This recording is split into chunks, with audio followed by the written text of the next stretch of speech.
is James. I'm here with a new instructional series called What's Hot and What's Not. No, this is not about fashion, it is about electricity.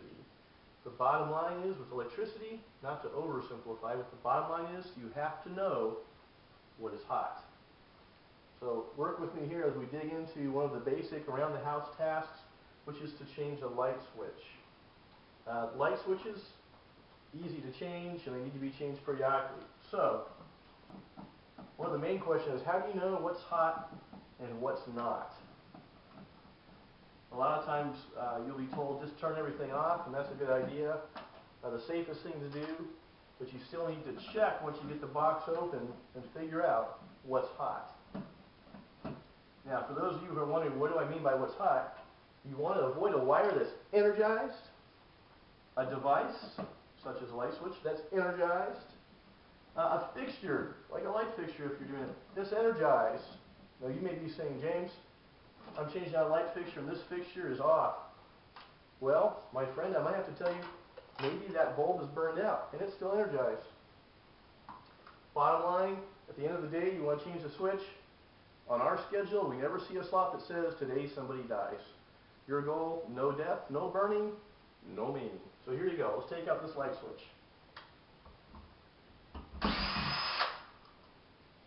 I'll get that later.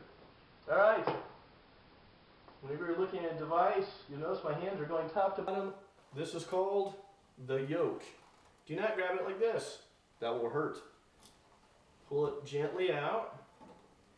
And then we're going to use either a meter or an inductance tester to see if it's hot, because the whole point is we need to find out what's hot and what's not. Flashing red. You take a guess. That's hot. That's not. So what we want to do is isolate this, turn off the circuit. So when we replace this switch, we'll put the wires back in the very same place. So we'll change this out.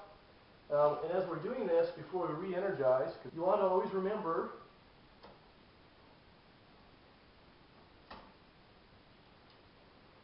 that when you tighten the wire, notice the wire looks like a shepherd's hook.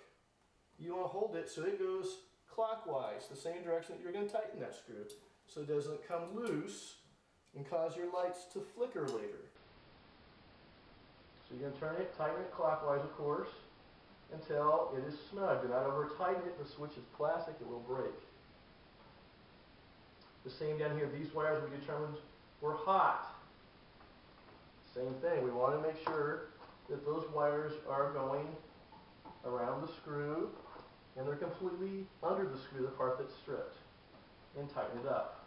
Not only if it's loose will it cause flickering, but if it's left long enough unattended or uncorrected, they'll actually cause burning, and eventually that switch will fail again. So then you simply replace the switch, push it back. As you're pushing it back, make sure you're folding the wires carefully back in the box. Tighten the screws up and test. The same proviso on tightening up the device. Same proviso is don't over tighten it.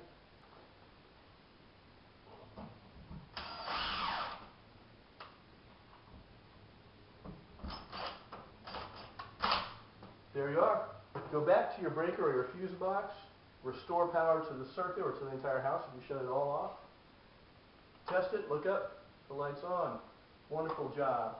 You just fixed something in your own home and saved yourself a lot of money. You did it safely because you knew what was hot and what is not.